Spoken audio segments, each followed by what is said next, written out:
Hi guys, I'm Eileen. So 2020 is around the corner. I cannot believe this year is nearly over. 2019 has been an amazing year and I think I've been quite disciplined with my spending. I've not done a lot of major shopping, but I love everything that I bought. I think the main reason why I've been so mindful is because I've sold quite a few big ticket items from my collection this year. So I just want to be very careful with what I buy now because I don't want to get myself into the buying and selling cycle, especially because the whole selling process can be a bit stressful. I also love having a wish list now because I can focus my research on these items to see if they will actually be a good idea. So today I want to share with you my wish list items for the new year.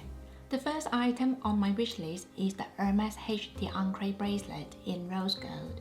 This piece has a very simple design. It's basically a bangle with the alphabet of H set in diamonds. A lot of you know I really enjoy my CDC bracelet, so I've been thinking to add another piece. I think it will really complement the CDC bracelet if I stack them together, or I can just wear it on its own. I already have quite a number of Hermes pieces in rose gold, but I don't think I'll ever get tired of it because it's so beautiful and exquisite. The next one is the Hermes Birkin 25. To be honest, I'm not usually someone who goes for the same bag in different colors, but I've just really been enjoying my Birkin 25. In fact, I now prefer the Birkin to the Kelly, which I was really surprised myself because I always thought the Kelly would work better because of the shoulder strap. So I guess you really have to put a bag to use to know if it's a good fit for your lifestyle. I also previously considered the Constance, which is absolutely beautiful as well, but if I was lucky enough to be given the two options, I would snatch the Birkin any day. And in terms of the specifications, because I already have my absolute favorite combination, which is black and gold, I'm more open to hardware and colors, but something neutral will be great. That said, a Birkin 25 is not the easiest bag you can get from the Hermes store, so I will not keep my expectations high, but if one comes along, I'll be very happy. Next is the Hermes Peak 18. I've been interested in this bag for a while now. It looks so cute and casual.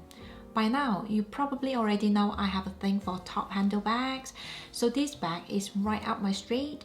I'm just a little bit worried about security because essentially it's an open top bag, but from the reviews I've watched, people say the lock on the bag does pull the strap across the opening and access is fairly restricted, so I think security shouldn't be a major concern.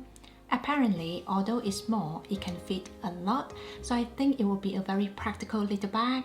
And in terms of colors, I'm thinking either taupe with gold hardware or tan with silver hardware.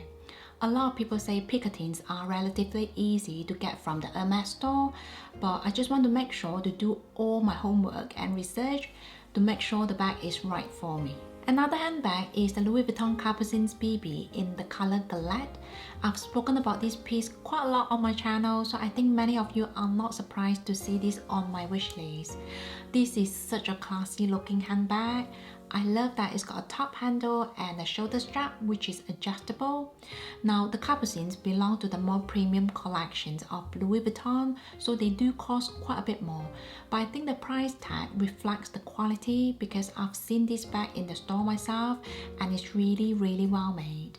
However, I'm mainly looking to buy from the pre-loved market, and as you may know, patience is really a virtue if you want to buy the perfect handbag at the good price, so I'm still waiting patiently. The next one is a bracelet from Cleef and Arpels in white gold and with a single sweet Alhambra motif set in diamonds. Now I'm in two minds about this piece because I'm not usually a bracelet person.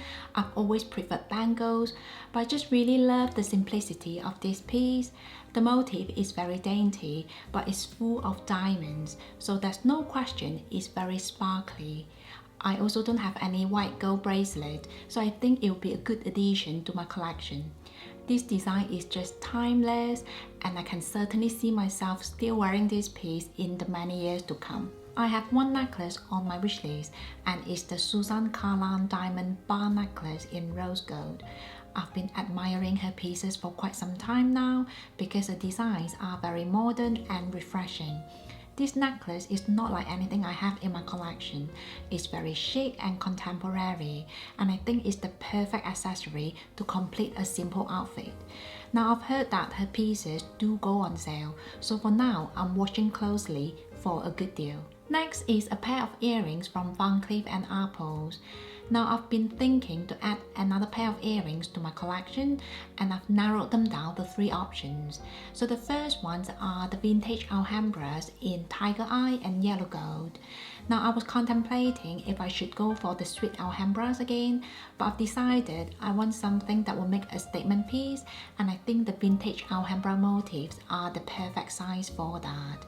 The shade of the tiger eye is neutral but very unique, and I think it will stand out nicely against my dark hair.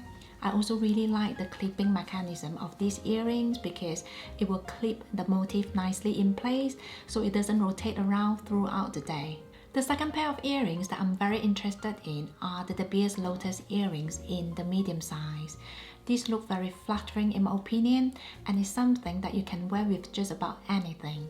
They are big enough to attract attention, but not over the top. I think they look amazing in both white gold and yellow gold, but I don't have many white gold pieces in my collection, so I think that would be my preference. The last earrings are the Tiffany Co Open Circle Diamond earrings. Now this line is quite new. I want to say it only came out about 2 years ago, so I'm not sure if it will be a classic collection that will stay forever, but I'm just really attracted to the design. I think these earrings are very simple and elegant. Let me know what you choose out of the 3 options of earrings. There you have it. Those are my wishlist items for the new year. They are all absolutely beautiful, so I think even getting just one of them will make me very happy. To be honest, I quite often use my wishlist as a source of motivation to work harder and a reminder to shop mindfully. I would love to know what's on your wishlist, so make sure to leave me a message down below. And from the bottom of my heart, I want to wish you a very happy new year and thank you so much for all your support in 2019. I will see you in the new year. Bye!